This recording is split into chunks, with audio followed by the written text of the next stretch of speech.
let's just dive right in because we've all bought into a massive grand illusion when it comes to the Marvel Cinematic Universe. For years, we sat back, we've watched these incredible stories unfold, and we truly believed we had a firm grip on the stakes. We think we know exactly who the bad guys are, we think we know what they want, and we're pretty sure we know how this cosmic game is played out. But honestly, the entire narrative we've been fed is just this beautifully constructed smokescreen. Today, let me explain why absolutely everything we think we know about this universe's ultimate threats is, quite frankly, a total lie. Think about it. We have always looked at these monumental threats, guys like Kang the Conqueror, Doctor Doom, and Knull, as completely separate, isolated dangers. We kind of view them as the final bosses of their own respective storylines, right? Like they're operating entirely independently in their own corners of the multiverse. But we need to look a little deeper into the shadows here. What if these incredible forces of nature, these literal universe-ending titans, aren't actually the ones calling the shots? What if the most terrifying villains in existence are actually just pawns sitting on a much, much larger chessboard? I am going to break down exactly how these seemingly isolated threats are actually pieces of a singular, terrifying puzzle that is slowly, meticulously clicking into place right in front of us. When we look at the multiverse, we see chaos. And weirdly enough, chaos is kind of comforting because chaos implies that events are just random, that they're disconnected. But guys, this is the grand illusion of chaos. We are meant to believe these events are random, but there is a hidden, absolutely terrifying order operating right beneath the surface. And I promise you, once you see the strings, you literally cannot unsee them. It all really comes down to this concept of the illusion of independence. We just inherently assume that these cosmic conquerors and ancient entities are the absolute masters of their own destiny. I mean, they have godlike power, so they must be in charge, right? Makes sense. But what if they're merely following a deeply embedded script? What if their grand, sweeping ambitions were actually planted in their minds by something else entirely? Let's start breaking this down, beginning with phase 1, the Master of Time. I really want you to think about the sheer, unfathomable scale of Kang's purported authority. As a temporal warlord, he supposedly bends time to his absolute will. He destroys infinite timelines, he prunes branching realities to the TVA, and he directs all of existence with absolute authority. To protect the so-called sacred timeline, he's framed as the ultimate gardener of the multiverse. He's the guy deciding who lives, who dies, and which universe even gets the privilege to survive. But if we look closer at his grand design, there is a deeply, deeply suspicious pattern. Every single branch he trims, every multiversal war he wages, it all leads to one predetermined inevitable outcome. It's almost as if he's not actually charting the course himself.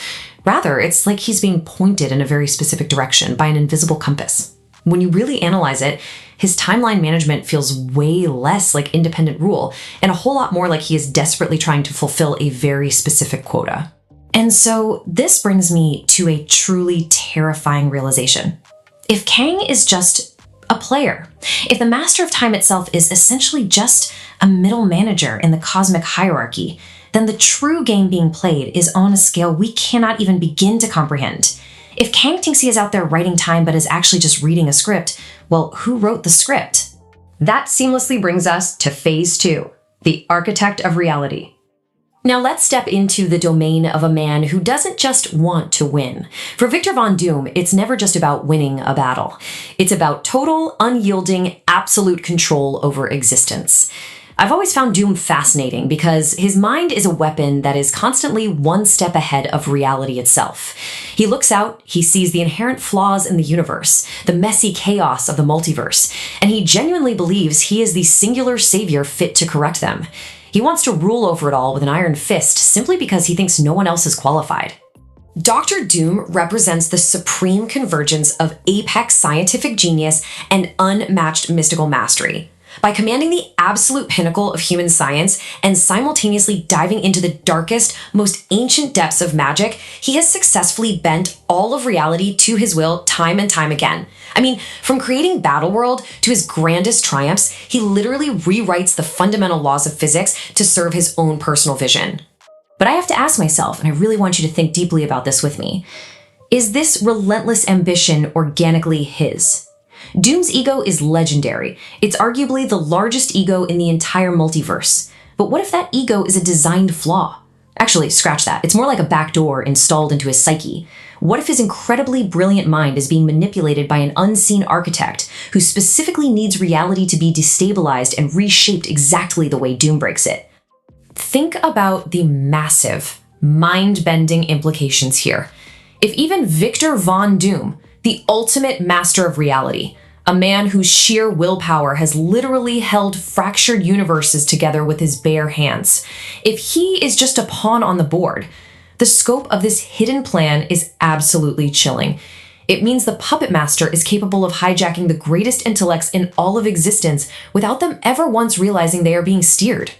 Let's push even further back now to Phase 3, the Primordial Void. I am talking about Knull, the ancient entity of darkness, the absolute master of the Primordial Void, and the architect of the entire symbiote hive mind. His power isn't just vast, it is tied to the very foundation of existence itself. You have to understand, he was there when there was literally nothing, long before the Celestials brought light to the cosmos. He reigned over that endless, eternal dark. As the King in Black, he is the absolute, pure antithesis of life. See, unlike Kang, who wants to manage time, or Doom, who wants to rule reality, Knull's goal is pure, unadulterated cosmic erasure. His sole purpose is to completely extinguish the light of creation. He wants to tear down the universe, slaughter the gods, and plunge everything right back into the eternal, silent darkness. It isn't about ruling, it is about total annihilation. Yet, this raises a massive logical flaw in his entire mythology. If he really is the oldest and most powerful force, why is he still waiting? Why hasn't he succeeded already across the billions of years he's existed? Is an unseen force holding his leash? Think about it. Is someone deliberately keeping him at bay, saving this primordial darkness as a final apocalyptic weapon to be unleashed only when the time is absolutely perfectly right? So let me pull all these threads together in what I call the grand unification. Because when I lay it out step by step, the pattern becomes entirely undeniable. Look at this calculated progression. Step 1, you mold the timeline using Kang to ensure all the chaotic events align perfectly. Step 2, you reshape the reality within that curated timeline using Doom to critically weaken the cosmic structure. And then, step 3, once reality is completely bent and time is perfectly directed, you unleash Knull to swallow it all up in darkness.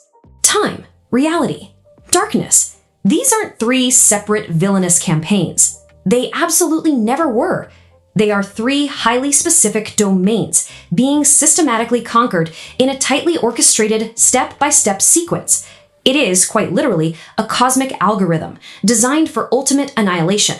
It's a highly calculated teardown of the universe from the inside out. Kang's timelines, Doom's machinations, and Knull's sweeping darkness, they are all merely tools. They are 3 cosmic weapons completely unaware of each other's true purpose, forged and wielded by one unseen hand. And this master's identity remains completely shrouded in the shadows. Which brings us to the final conclusion, the unseen ultimate threat. This completely changes how we should view the entire future of this cinematic universe. The villains we've spent years fearing, they are just the prologue.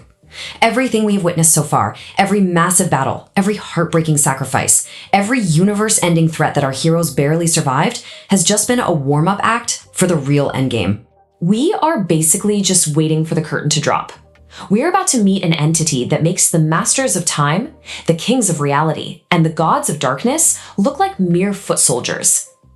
We are facing a force that exists way beyond the constraints of time, beyond the physics of reality, and far beyond the depths of the darkest void.